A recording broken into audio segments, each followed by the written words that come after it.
Imagine, if you dare, a gift so blindingly brilliant, yet so terrifyingly fragile, it feels less like a blessing and more like a curse. A talent shimmering on the edge of greatness, forever haunted by the specter of its own undoing.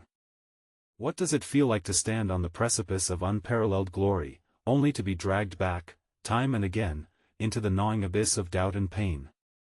What happens when every breathtaking surge, every audacious flick, is met by the silent, unseen architects of your own despair, your very own tendons, ligaments, fibers, twisting and snapping, betraying the vessel that housed such raw, untamed genius?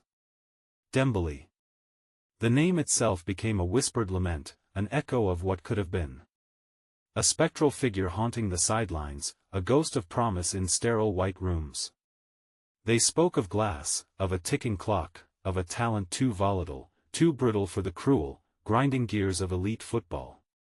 Each new injury wasn't just a setback, it was a deeper incision, a further chipping away at the soul, leaving behind a fragmented mosaic of what was once whole. The weight of expectation, heavy as a shroud, suffocated the joy, twisting every flicker of brilliance into a desperate, fleeting plea for normalcy. Can you truly comprehend the terror of having your own body turn against you, a phantom saboteur lurking within, waiting for the perfect moment to strike, to claim another piece of your dream, leaving you stranded in the cold, desolate darkness of an operating theater? Every recovery, a desperate pact with time, every return, a dance on a tightrope stretched over an endless chasm of potential ruin. The cheers of the crowd, once intoxicating, morphed into the murmurs of pity, the hushed forecasts of an unfulfilled destiny. What becomes of a spirit when it is repeatedly broken, yet refuses to shatter entirely? What unholy strength must be forged in such an inferno of repeated torment? How does one claw their way back from an abyss so profound, so personal, when the very ground beneath your feet seems to dissolve into a shifting quicksand of rehabilitation and relapse? When the world, once your stage, becomes a silent, empty hall filled only with the echoes of your own frustrated screams? Dembele's journey was not merely a physical recovery, it was a descent into a psychological labyrinth, a confrontation with a self that was both worshipped and condemned. The whispers of "fragile" turned into deafening roars in his own mind, each new strain, each twinge, a confirmation of the insidious curse that seemed to cling to him. Yet, somewhere in that profound darkness, something stirred. A chilling, almost unnatural resilience began to manifest. One infamous hamstring tear, once thought to be season-ending, healed with an unsettling rapidity that perplexed even the most seasoned medical professionals, leaving behind a faint, almost invisible mark that pulsed with a cold, contained energy known only to him. It was as if the body, once so prone to self-destruction, had found a new, darker pact, an unseen resolve, hardening its very essence. What kind of pact allows a body to defy its own limitations, to mend wounds faster than nature dictates? Was it merely exceptional recovery, or something far more deliberate? The questions lingered, unvoiced, like shadows in the periphery. What unseen force could transform the most brittle of stars into an unyielding titan, a destroyer of worlds on the pitch? Was it mere human resilience, or something more? The turning point wasn't a grand, public declaration, but a subtle, almost imperceptible shift in the deepest shadows of his solitude. Reports, later dismissed as mere superstition, began to circulate among the inner circles, hushed accounts of Dembele's late-night sessions, not of standard training, but of a peculiar, almost hypnotic focus on ancient diagrams and cryptic patterns projected onto a screen in a darkened room, his fingers tracing lines of an esoteric geometry, seeking a forgotten harmony, or perhaps, an illicit one. It was a private communion, a quiet obsession that hinted at a path less traveled, a secret understanding forged in the crucible of his despair. This wasn't about tactics, it was about unlocking something deeper, something elemental.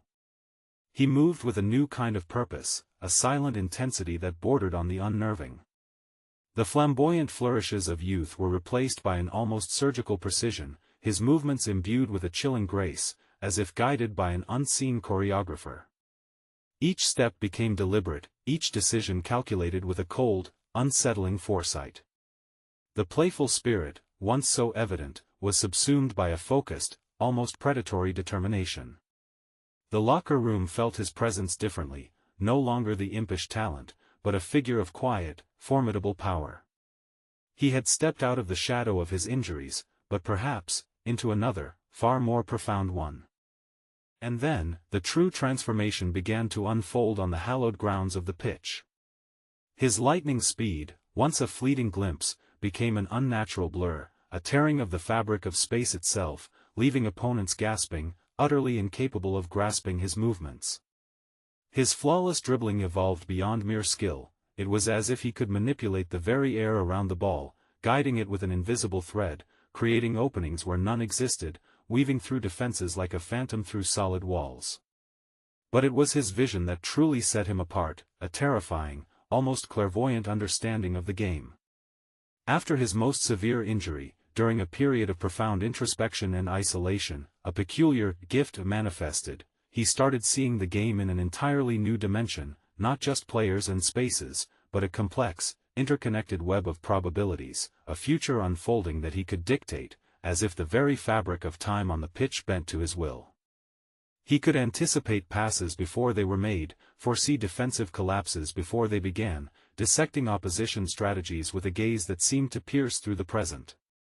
This was not just football, it was a performance of terrifying insight, a mastery that felt less human and more, something else entirely. He carved open defenses with the precision of a surgeon and the brutal efficiency of a predator. The goals he orchestrated were not just moments of brilliance, they were declarations, chilling pronouncements of dominance. He was no longer just playing the game, he was rewriting its rules, bending its reality to his will, a silent, relentless force reshaping outcomes with every uncanny touch, every impossible pass. His ascent was meteoric, yet tinged with an eerie inevitability. He became the undisputed leader, not through vocal commands, but through an almost magnetic, chilling presence that inspired awe and fear in equal measure. He didn't just carry his team, he propelled them, dragged them, lifted them with a force that seemed inexhaustible, relentless.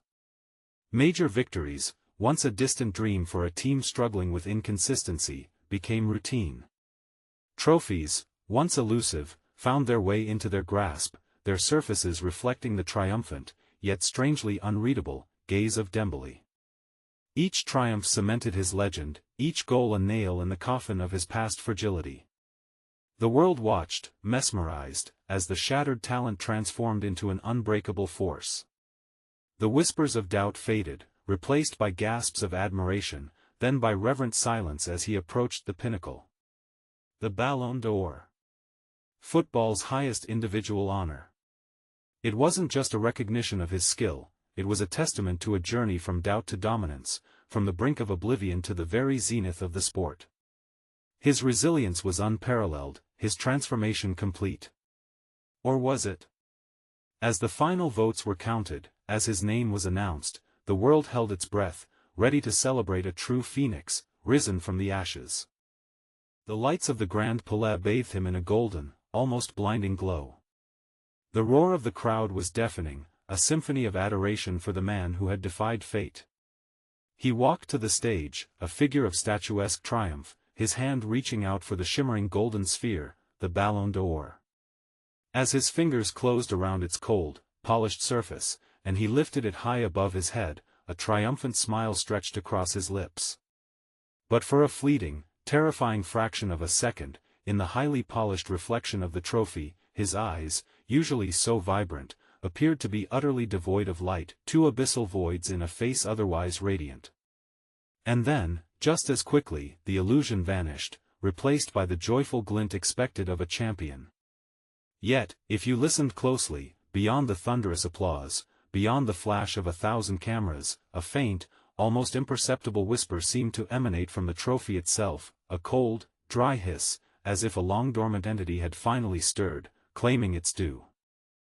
The most beautiful triumphs often hide the darkest truths.